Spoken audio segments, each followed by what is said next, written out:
Good afternoon and welcome to this week's CERIAS Security Seminar from Purdue University.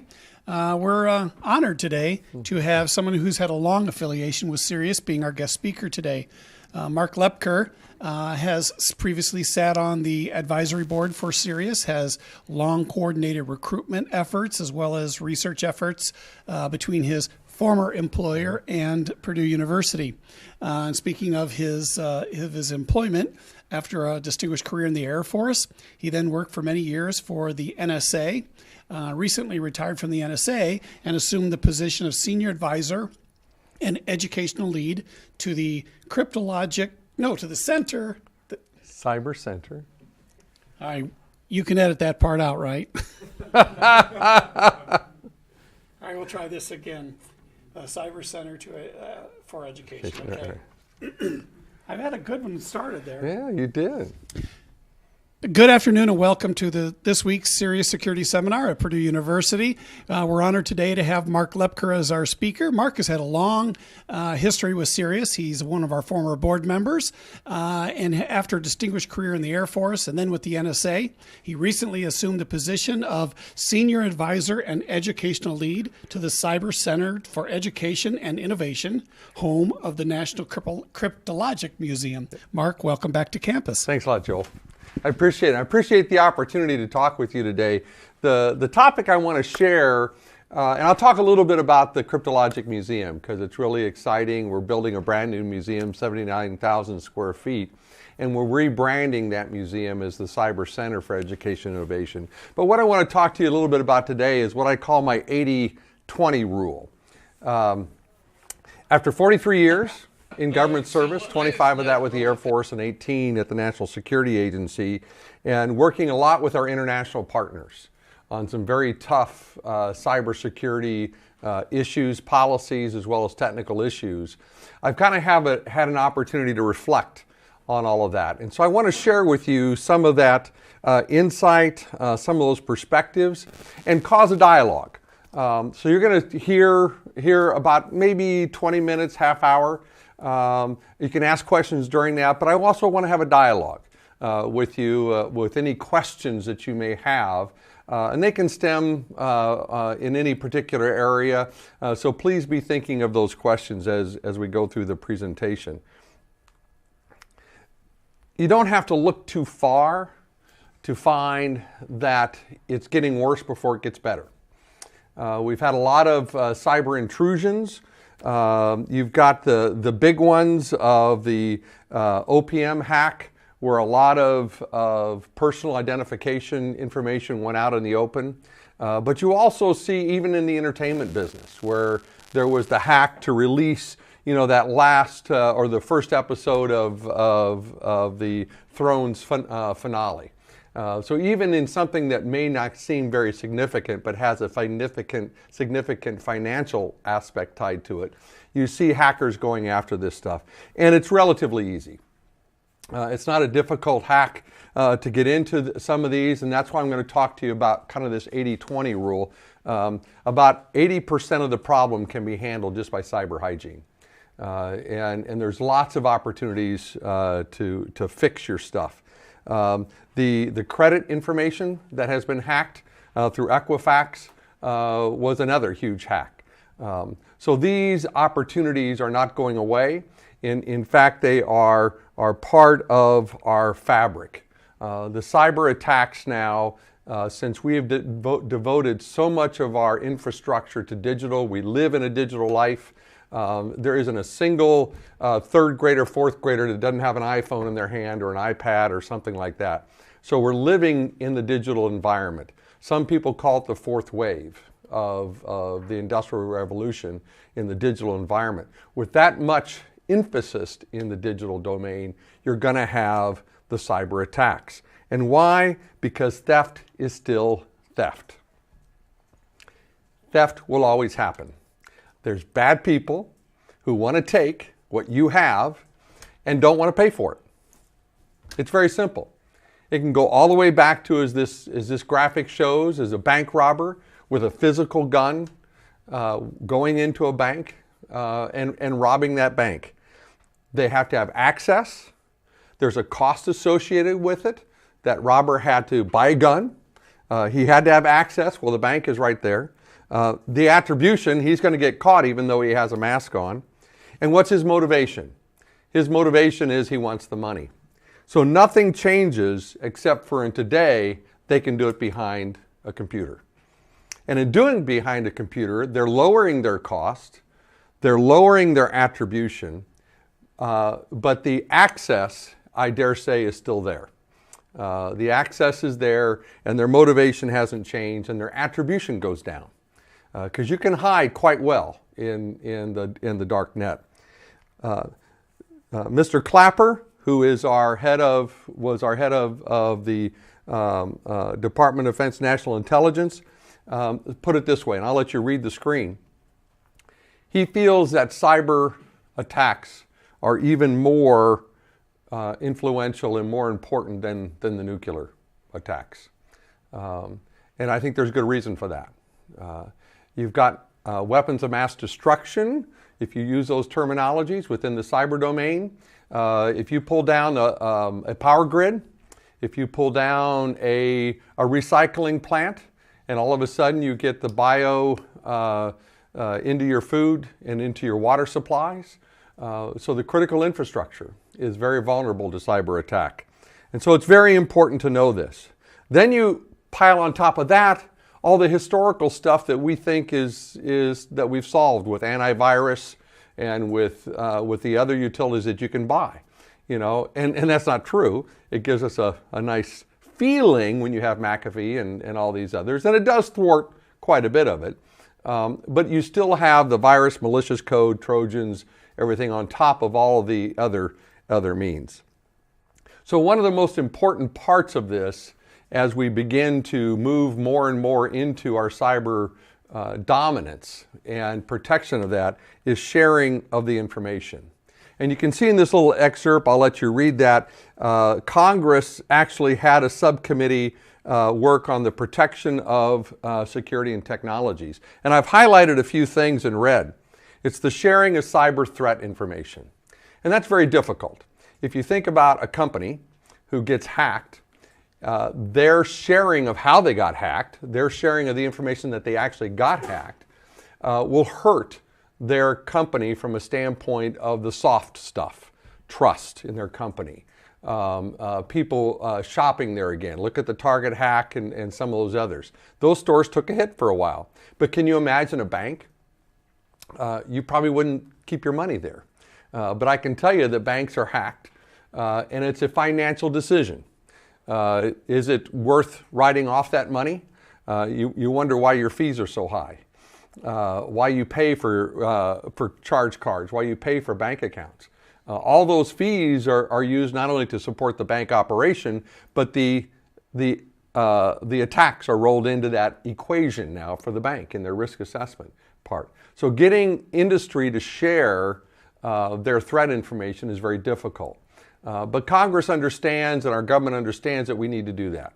Number one, the United States government has really good threat data. I mean, I come from one of the agencies that has excellent threat data. And how do we share that in an unclassified way is our problem. Because it's not the fact that we have the information, it's how we got the information that's classified. It's not the information itself, because that's out in public domain a lot, but it's how we acquired that information. So those are challenging aspects of sharing information. Is on our side, it's the declassification on that, and industry side, it's the embarrassment part on how do you then share that information. But as you saw, that Congress is saying we have to do that sharing.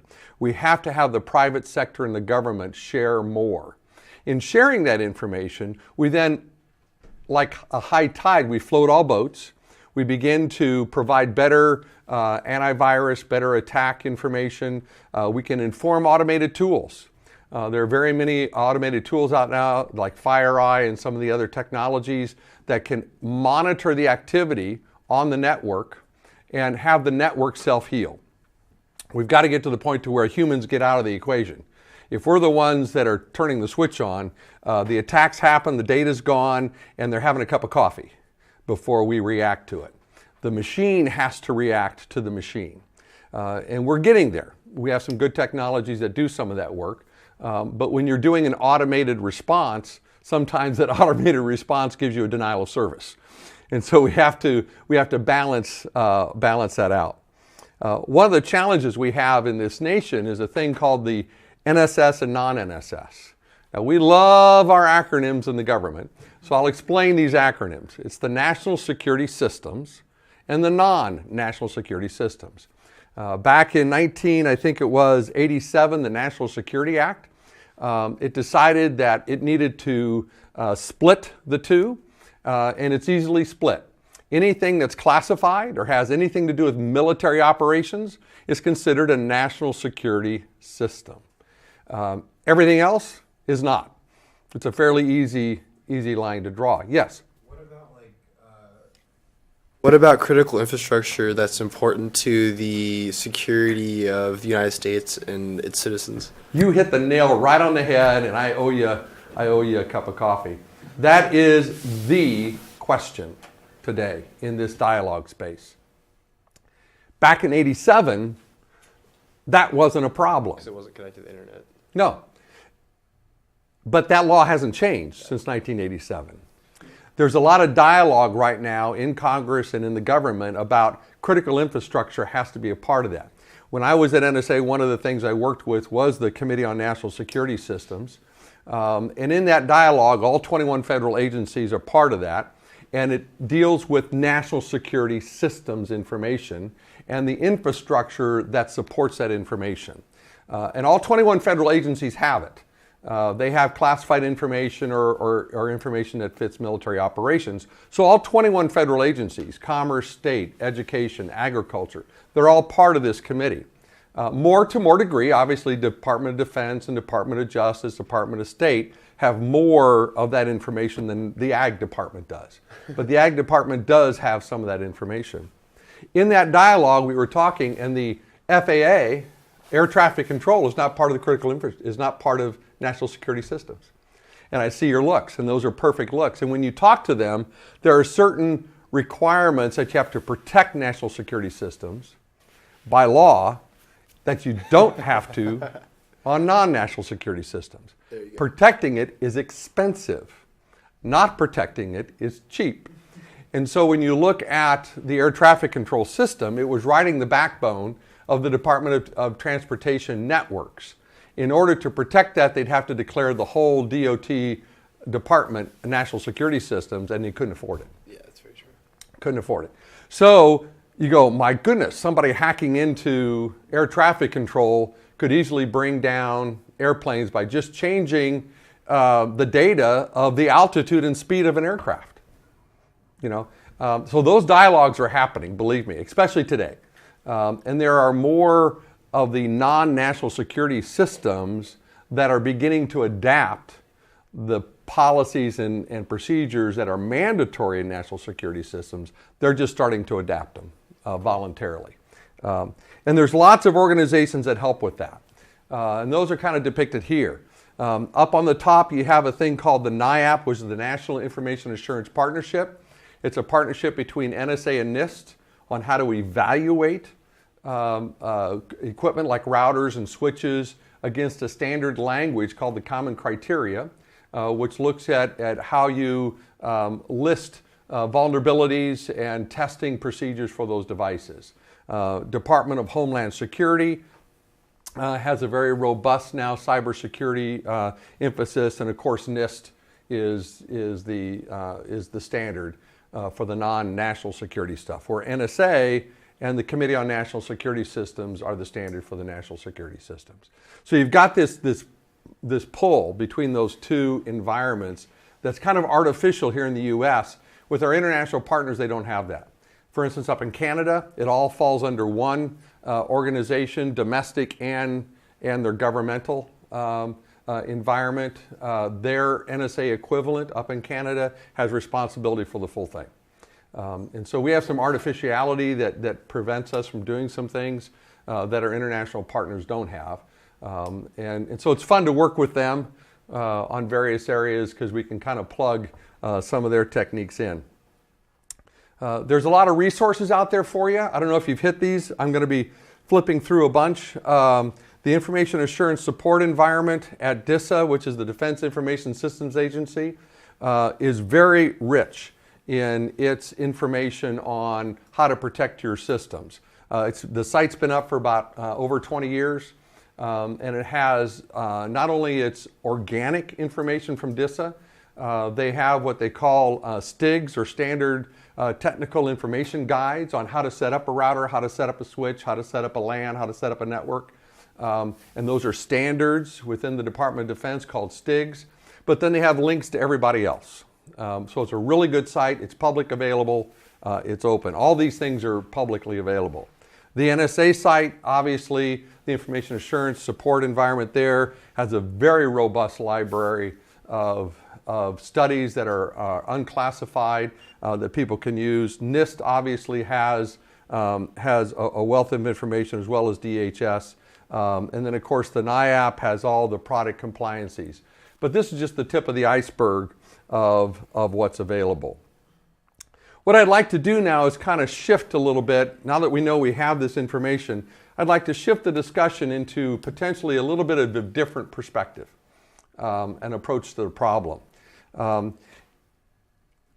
feel that we need to design, and we need to code, and we need to think about the problem solution from the adversary's perspective first. The reason NSA makes good stuff that's unbreakable is because this is how we approach the problem. We spend about 10% of our time designing functionality. That's a piece of cake. Anybody can come up with a design to make something work. We spend 90% of our time, and ergo why the equipment's so expensive, some of our secure routers are like $10K just for one router, is because we spend 90% of our time designing dysfunctionality. We design into the product how it should not work and how it will not work, no matter what anybody tries to do with it. That's a hard problem, because you got to be right 100% of the time. An adversary, piece of cake. Their job's fun. They just have to find one little hole, and they're penetrated, and they have your network. Because many times, most of the time, you have a single layer.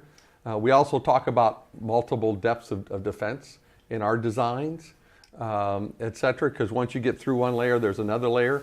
I'll talk a little bit more about that in a second. But the defender's job is the hardest, because you have to be right 100% of the time. So we approach our designs to thwart those attack paths.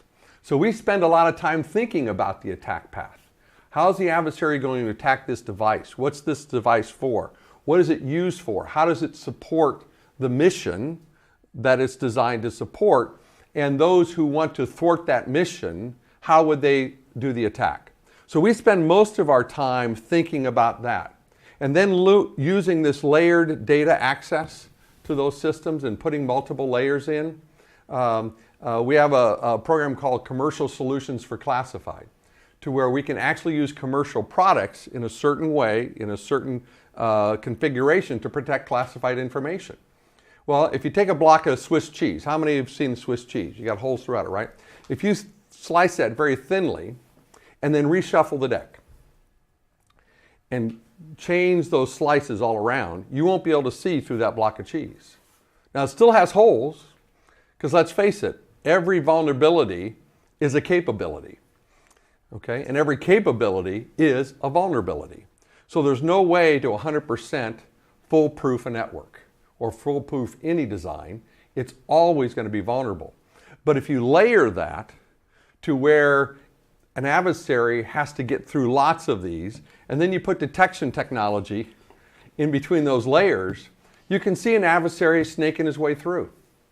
And then you can fart him off to some place that you want to take him, into a honeypot, or another lucrative place where you let him sit there and cook for a while before you burn him, and you still are protecting your network. So there's lots of ways to approach the problem, but that's the aspect, is you got to think like an adversary when you're designing. When you're designing a network, You got to layer that in. You got to put that in your network design to where you've got the intrusion detection techniques in between your layers. And if you find, an intrusion coming in, you can channel them off into another direction, but that's part of the design versus an afterthought. And that's what I hope to share with you a little bit. And I think there's some really good examples in industry. This one here is one that I like to show. Here you see a car. Now, what is the mission of a car? The mission of a car is to drive you from point A to point B. That's the mission of a car, right? There is nothing in this picture that talks about the mission of that car. Everything in this picture talks about the safety of that car. This is the car designed for dysfunctionality. We do it in industry, we just use different terms called safety. But everything about this picture is designing that car for dysfunctionality. It's designing the car so the real comfort zone for that function of somebody running you in the back. Okay, so they design into that car the safety part, the dysfunction, so that you're protected. The same thing for the front bumper, the airbags, the rear seat belts. All of those are dysfunctionality designs. They're not the functionality design. The functionality design is the engine, the drivetrain, the wheels, and the steering column to get you there. Everything else that's in this picture is dysfunctionality. But the problem is, I think sometimes we don't think of how to apply those techniques to cyber, to CT, because we're all about the whiz-bang thing of making the thing functional, making that app that works, instead of the app that can't be penetrated. Because it's quicker. It takes a lot less time to get to market. You make more money. How many times have we heard that software developers will let the market be their Q&A? And they'll just throw some stuff out there and then we'll patch it. Because we're not willing to take the time to build a code that has strength to that code. Because it takes time and away, it doesn't get it to market, changes too fast, all those things, and they're real. There's nothing wrong with that discussion, but in that calculus, we're leaving ourselves wide open.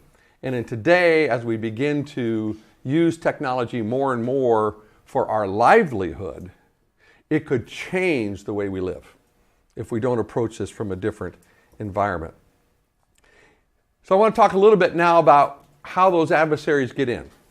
The insider is probably our toughest problem. The outsider is a piece of cake, especially with classified systems, because our cryptographic elements you can't penetrate those. So the insider is really the toughest threat. So I want to kind of take a look at who they are. There's different ways that an insider can exploit you. The direct exploit aspect from an insider, where employees are very weak. Employees, how many people click on, hey, click on this link for the lunch special. Click on this link to get your coupon for the lunch special. That's a great attack. And because employees are gullible, because they're inside. I'm on a protected system. No one's going to hack me here. You've got the spear phishing. You also have what we call whale phishing. I'm sure you've heard of whale phishing. That's where it's extremely targeted. You're going after the person. I got a whale fish. I get lots of phishing just because of who I am and what I've done in the past. So I'm an easy target, or not an easy target, but I'm a target. And I laugh at them when they come in, because it's easy to tell if you're being phished. There's usually something really fishy about the email you're getting, etc. But some of them are very ingenious. I got one Bank of America logo, from the office of the president. It looked like something official from Bank of America. Now, the fact that I had closed my account several months ago was my first indication that probably wasn't real, etc. But they are getting very good at their spoofing techniques. The other one is the external attack. Now, I mentioned that it's still an insider. Well, what the external attack does is it gets that third party.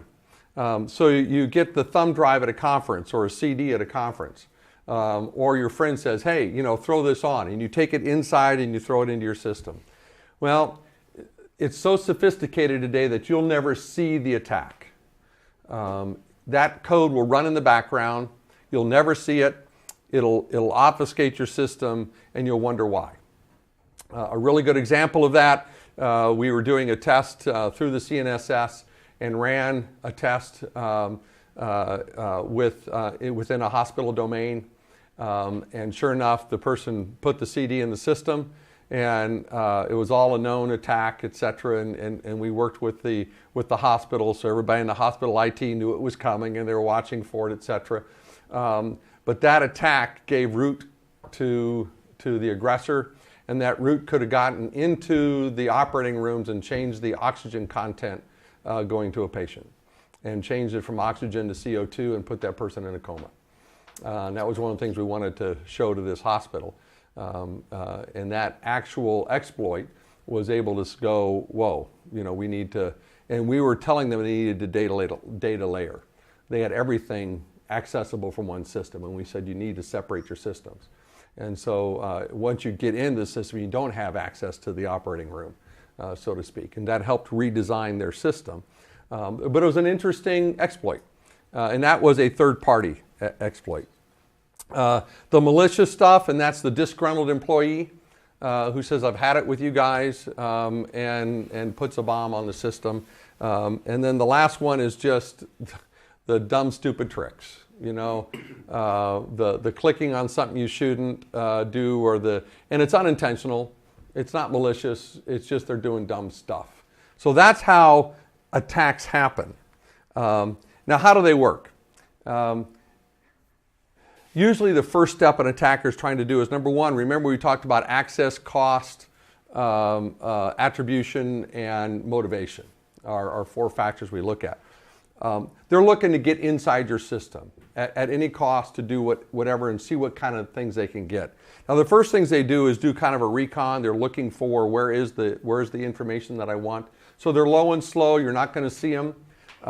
They're just perusing the network. They're doing that recon to see what your network looks like. Do you have firewalls in between your networks? Have you, in fact, layered your network? Or are you just one big network that once they get root, they have everything? If not, they may want to go to this segment because that segment has the data they want, and they'll go to that segment to acquire root because that's where they want the data. They want to get it fast and out before you detect, et cetera, in that environment. And then they actually look for that information that they want to get. They acquire root, and then they exfiltrate. And exfiltration can be interesting. We've seen exfiltration where it's just screaming. I mean, it's so loud on the exfiltration that there's no way to miss it. And then we've seen exfiltration that's happened over months to where it's drip. It's a drip exfiltration of data, and you never see it. The new technology is a lot more sophisticated. It's harder to do drip exfiltration, but it's still there. So it depends on what their motivation is. What do they want? Do they want to quick and smash and grab and go? Or do they want to stay there and just bleed you to death? Is their techniques. Now, how do you reduce your risk to this type of attack? The best thing is to reduce your attack surface. This is where you limit your user privilege. It's really interesting to go into a network and scan the network and find out how many people really have administrative access to the network. And I think it's a fault of industry. And it's one of the things that when I was the director of the NIAP that we tried to talk with industry about. When you deliver a router, when you deliver a firewall, deliver it locked. Cause the user to unlock it. Unfortunately, when you buy a lot of these appliances, they are wide open, with everything wide open, and they give the instructions. This is how you lock it down. No. The tech guy has got it on the network, got it up and operational, everything's working, everybody has access. Well, duh, everybody has administrator privilege. So we're talking to them about how to lock stuff down and then unlock it as you need it. So you want to really reduce your attack surface. If that adversary gets in, and they will get in, by the way, gets into your network and it's hard for him to rove around. It's the old adage of you never have to outrun a bear. You just have to outrun the other guy. And so you want to make your network look hard, because then they'll abandon your network and go to another network that's easy. You want to make your network look hard. So one of the things is to decrease your attack surface. The other thing is limiting the system admin work, even for system administrators.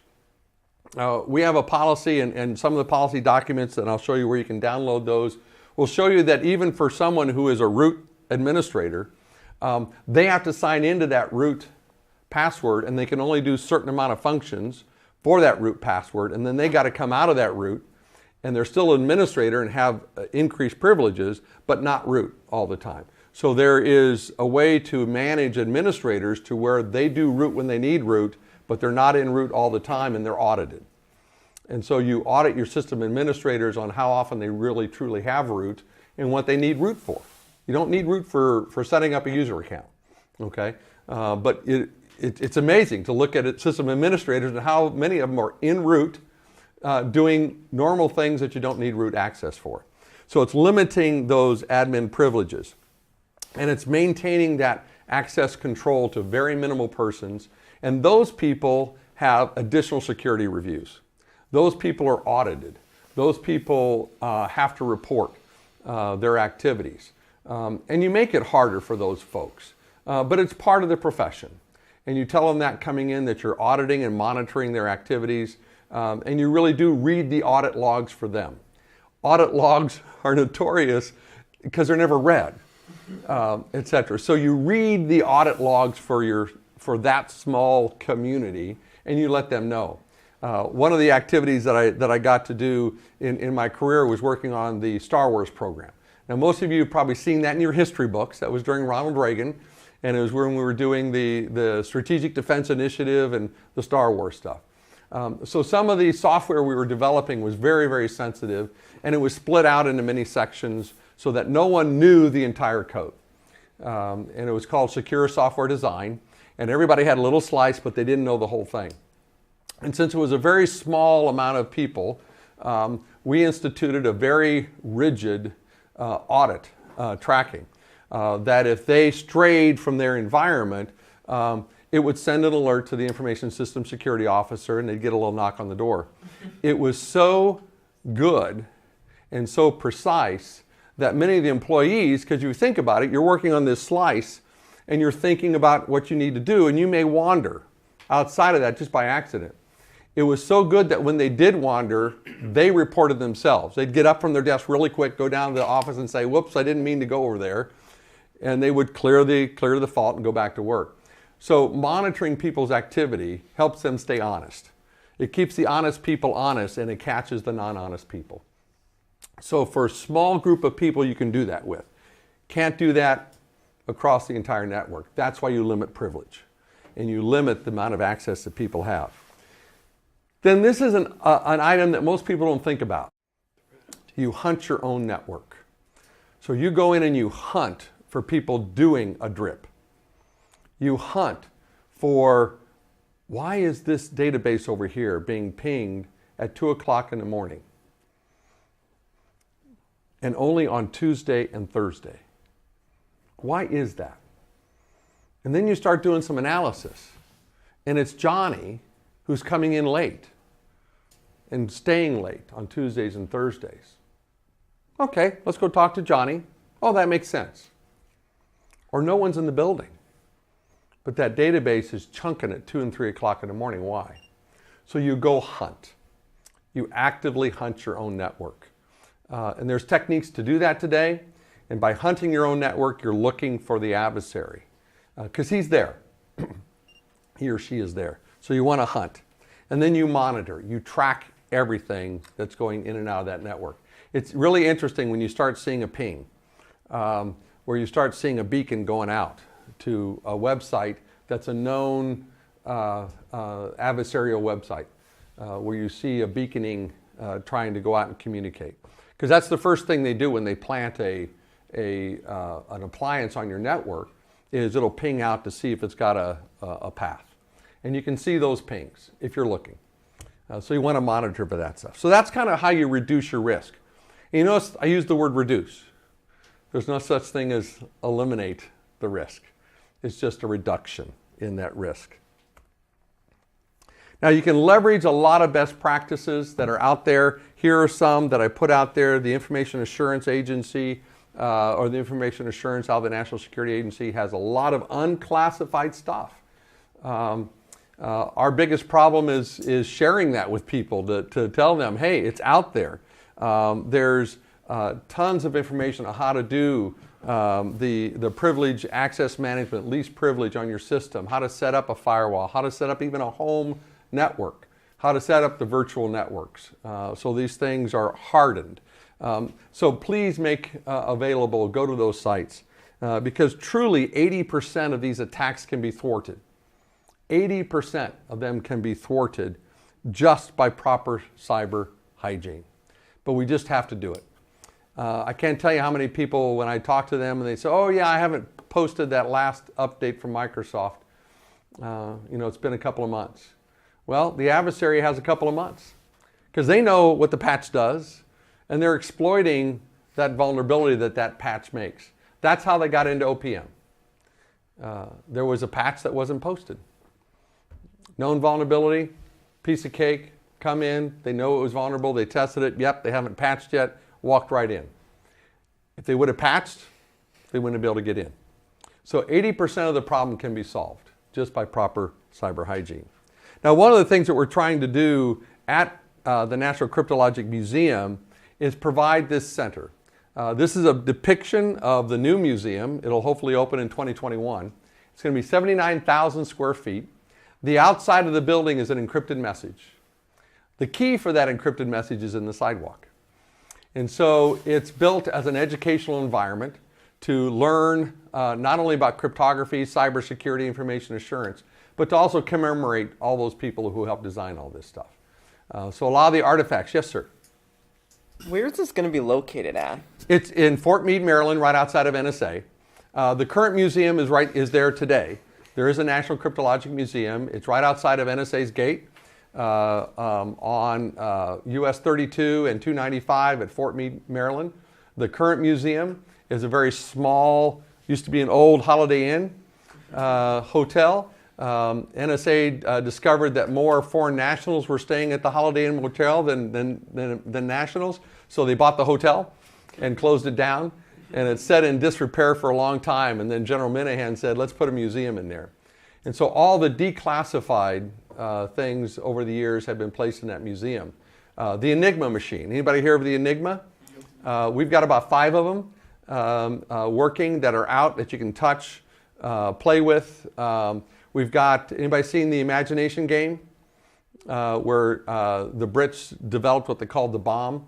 One of the bombs is in the museum. So you can actually see this equipment that was used. A lot of history on how we did Midway, on how we knew the Japanese term for Midway, but we didn't quite know where they were going to attack. And so they launched in the clear a message that Midway was low on water. And the Japanese encrypted message came back that code was low on water. So we knew the Japanese were going to attack Midway. That's why we're at Midway. That's why we won Midway, because they didn't know our carriers were there.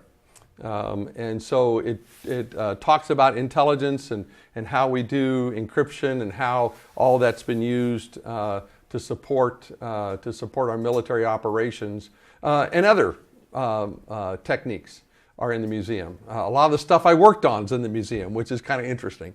You kind of understand how old you are when you look at a piece that you worked on for so long and it's in the museum. But we want to be, when the new museum opens, in fact right now, we're morphing to that right now, is a recasting of that into a cyber center for education, to where we will have that training and conference expertise. It'll all be virtual. We're putting full up virtual content and capability in the museum. Our goal is to tear down the physical walls. Right now, people who live in Virginia and Maryland have a great resource to come to. My goal as the education lead is to make sure every school in this nation has the opportunity. We have virtual robots that walk around the museum now. In fact, I just finished a conversation with the Lafayette and West Lafayette School Corporations, and they'll be piloting that to where those classrooms will walk a robot around in our current museum and engage with us in the museum in Maryland and go through some of the things that our students in Virginia and Maryland get to do. It'll be state-of-the-art technology, touchscreens everywhere. The people who designed the African American Museum in downtown Washington, D.C. are the ones designing ours. So a great firm out of New York. The last bullet, the virtual curriculum. As you know, NSA is one of the cyber centers of academic excellence and research. That started back in 1998, 99 through the NSA, and then we picked up DHS as a sponsor somewhere in the 2000s. But what that designation says is that here at Purdue is high quality cyber education. That curriculum should be shared. And so what we've done is developed a digital cyber library that will have what we call assured content in that library, to where a university somewhere else outside of the state of Indiana, those students will have access to that as well. And it kind of goes along with the Ensure program. How many people have heard of the Ensure program here at Purdue? Okay, Ensure is a research course. It is sponsored by, well, it started back in 2012 with Dr. Melissa Dark and myself, to where the class is teaching you how to do research, and the problems you use are problems that we provide from the National Security Agency. And those problems are real problems, and we team you up with a technical director from the National Security Agency. And then in that classroom environment, you're working that research project, learning how to do research, and you're being mentored by a person who's doing this for real. That has grown since 2012 into today, where we have close to, I think, 18 agencies who provide problem sets, and over 13, I think, universities. All of them are centers of academic excellence. That's one of the requirements. So you work with your fellow universities and fellow students to do that. So that's one of the models that we used in going after this Cyber Center for Education, is that success of that model of sharing curriculum, sharing interest, and having that mentorship is something that we want to continue. Yes, sir? Oh, no, I'm just stretching, sorry. Okay. So our vision is educate, stimulate, and commemorate. The educate I've talked a lot about today. The stimulate is an area that causes dialogue to happen. We want to cause that dialogue to happen in areas that have yet to be discovered. For instance, one of the things we're hearing from industry is that people coming out of universities with degrees in cybersecurity, computer science, etc., have great knowledge, but very little practical ability to implement that knowledge. So if you think about the medical field, both of my daughters, one graduated from Purdue in the School of Nursing. She got her BS in nursing, but before she got that degree, she spent 2 years in internships. Okay, well, why? Well, if she just would have graduated with knowledge, would you want to go to a hospital with someone with knowledge and have them put an IV in your arm? No. Well, I learned about how to do that. Let me try it. No. But yet we're doing that with computer science. We're doing that with cybersecurity. We're getting people graduating, we're putting them in a NOC, a network operating system, or a SOC, and saying, okay, here's the computer, go forth and do great things. And they go, well, I learned about this, you know. Whoops, I just launched something, you know, probably wasn't the right thing to do. So we're having that dialogue.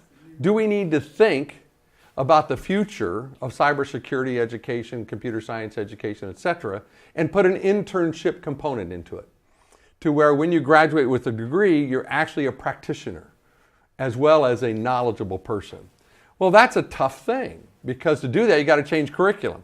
Well, that's a very difficult thing to do, is change curriculum.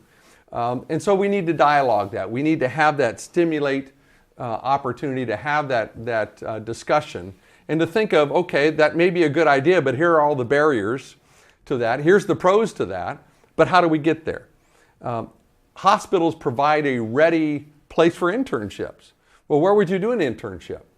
Well, I know OmniSoc here in the state of Indiana in a partnership with Indiana University and Purdue and Rutgers and I think Northeastern, and there's one other. There's 5. Yeah, they're all Big Ten. They're all Big Ten schools. Well, it's a location for, it's a SOC, okay? It's a security operating center.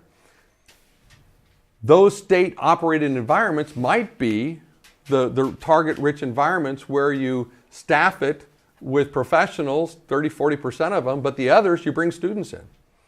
And it becomes a place where you do your internship, etc. I don't know. Those are the discussions we're trying to have. Our mission is to share what we know at the unclassified level. Arguably, I think NSA's got a lot at the unclassified level, and through the museum, we can share some of that information because that information's already been declassified and put in the museum. So it's really not NSA sharing it. It's the National Cryptologic Museum who has the opportunity to share that information because it's in our library. And you have people like me who are retired who are working there who know that content and can share it. And we can come virtually into your classroom and share that information. And so that's what we're trying to do. We're trying to provide that center of gravity to help and provide that unclassified information and advance cybersecurity in the K through 20 space.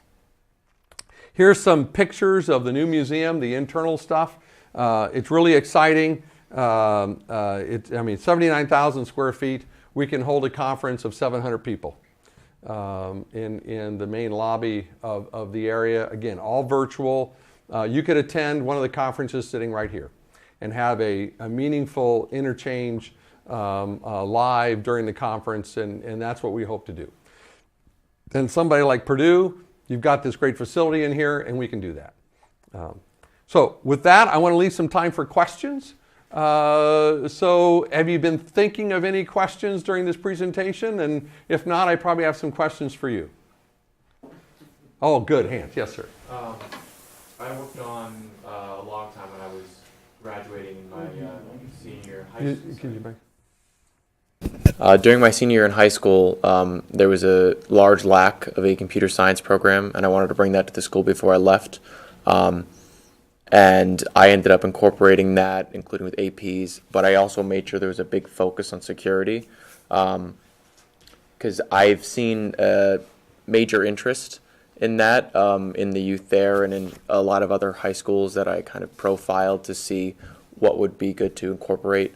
What do you think the best method would be to incorporate computer science, cybersecurity education at a younger age, like in a high school target demographic? That's a very good question. And after we're done here, I'd like to get the information on the high schools that you're talking about. Because as I said, I've met now this week with the Lafayette School Corporation and the West Lafayette School Corporation to launch this pilot with our cyber center at the high school level. I think what we really need to do is target 5th grade. K through 4, I think we need to target from a cyber citizenship standpoint and put content in K through 4 that talks about just being a good cyber citizen. How to use or how not to use Facebook. Many of them don't know that content does not disappear. No matter how much instant chat, or I don't even know what it is, I don't use it. But no matter what Snapchat or all that stuff say that it disappears, it never disappears. It never disappears, and it can come back and haunt you.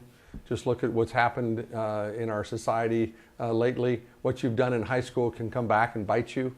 And so, at the K through 4 level, we want to bring awareness not only of the cyber profession of what it is, because a lot of them know what a doctor does, a lawyer does, a fireman does, a mailman does. Why? Because they see them working.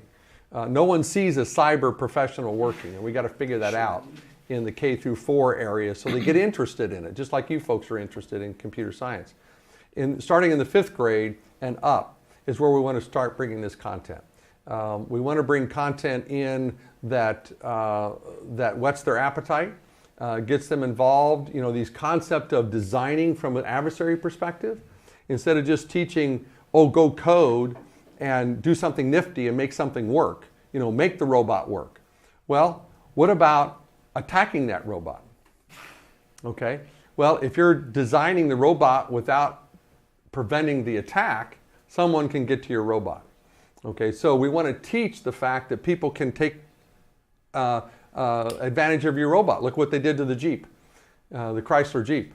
Running along the road, took over the Jeep and drove it off the road. Okay, so because there was no dysfunctionality designed in that. So we want those principles to be taught earlier on, and we don't know how to, we still talk too geeky in our language for these kids. We're still too geek in it. We need to figure out a better language, and old people like me probably aren't going to come up with it, but you guys can, because you're living in that environment and you can come up with this. Well, if you said it this way, I'd understand it better. So we need that partnership. So I agree. We got to get in the high schools. We got to get, I think, into 5th grade. And so I'd love to talk with you afterwards of what high schools you worked with. Thank you. Another question, sir. So I like your idea about the cyber hygiene, but what about like the people that, like let's say you work as an accountant in a firm, like you're probably not going to care much about security because you just want to get your job done. You don't think it affects you so much. So Right. how do we like say to these people that sure it might make your job a bit harder, but you pretty much need this, while also making sure that everything works together? Excellent question. And I think that gets to the design problem.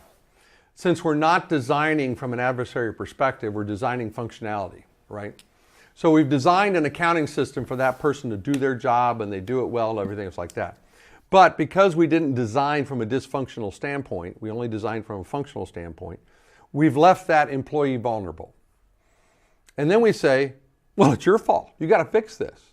So if we approach the problem from the dysfunctionality perspective, we're designing a piece of software for that accountant to use that is less exploitable and less problematic and reduces the unintentional, because that's where that employee comes into, the unintentional damage that that employee can have. So we remove from that employee without hurting their functionality, because we've designed it properly.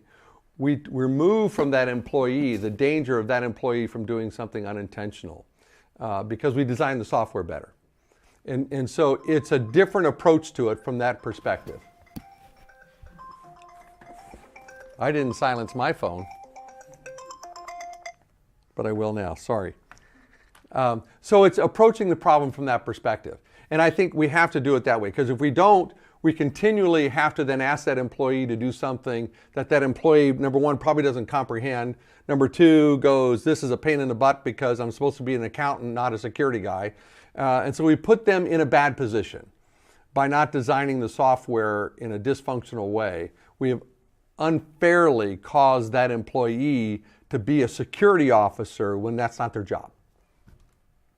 Yes, sir. So you're saying have them grow up with that understanding, so once they get into the professional environment, it'll be a second nature to them. Correct. Yeah. And then we have to design the software so that it really works and helps them instead of preventing. And if we get into the 5th grade and talk about this, and we talk about how to design stuff and why things are designed that way, et cetera, I think it'll be a lot easier. There was another question. Yes, sir. Yeah, basically you had the bank robber, but as the saying goes, the best way to rob a bank is to own one. That was the study from 80s. But then the other thing is these market crashes which is happening. Now with the last check that I made maybe a few days ago, there is $570 trillion of derivatives. So do people talk about it or do something about it? Because the last crash in 2008, under the threat of martial law, some of these financial institutions, they got about $600, $700 billion, and then it ended up with trillions of dollars. Now, do you consider that one? Do anybody works on that? Or? Yeah, I think, I don't know that specific problem, but I think it gets back down to design. When we allow our systems to be designed out of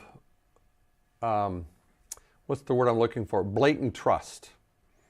That anybody who's authorized access to that system is a 100% trusted agent and has free, unfettered opportunity to operate within that domain. That's how we design stuff. And in fact, that's how the internet was designed. The internet came about by a bunch of universities who wanted to share information, freely share information. That's how the internet was designed. The internet grew out of this desire to freely share stuff, not constrain stuff, but freely share. And so historically, we've designed things from a trust standpoint, that once I'm logged in, I'm 100% trusted no matter where I go. I think in these instances where people, and I agree with you 100%, you know, the president of the bank is the easiest one to walk out with the cash. But if you, even with the president of the bank, these least privileges, when I talked about even having root, it's monitored, it's looked at. You know, maybe other functionality, especially within the stock market. And there's a lot of automated stopgaps now. I think the last stock drop was an artificial, and I forget now which one it was, but it was an artificial one, and it was the computers didn't have a stop order, and they can tell if it's a drop that is artificial and can stop it. So I think techniques like that to look at, you know, everything we do from an adversary perspective. Yes, sir. I mean, the amount is staggering. We've got 570 trillion with the T. Right. And as Warren Buffett was saying maybe a couple of years ago, the whole world economy is 64 trillion. Right. So the limit is basically, it is mind-boggling. Right. So that's what I was wondering, because it is not a matter of who has the privileges, not privileges. Basically, how much they can control, that it comes out to be $570 trillion. Right. So that's what Yeah. I was asking, yeah. Yeah, and that's interesting. I don't have a specific answer for you. I wish I did, but I think that's where we just need to continue to work this problem. I mean, as we depend more and more on technology for our livelihood.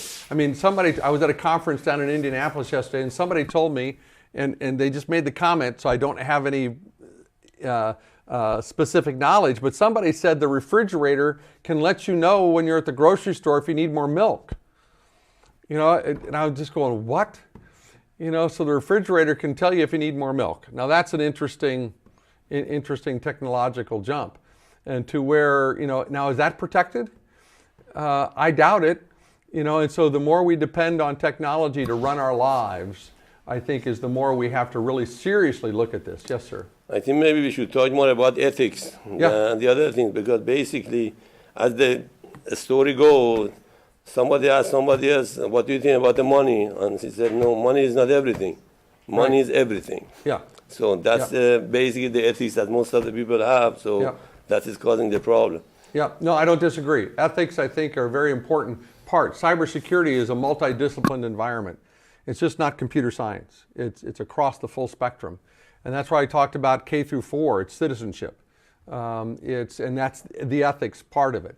We're not teaching that. We're not teaching, you know, how many people here would walk next door, walk into your neighbor's house without being invited and go in and get a soda out of the refrigerator. No one would do that. Why? Because you're taught that that's not polite. But how many times do people do that electronically? Because we're not teaching them the ethics of using this technology. We're not teaching them the ethics of what happens when you put stuff on Facebook, et cetera. And so we need to do that. Your point's well taken. Any other questions? Well, I think it's 5:30. I think the class is over, but I really appreciate the opportunity to be here. Thank you for listening. I hope you got a little bit out of this class in this lecture, and maybe you think about your designs a little bit differently. Cool. Thank you.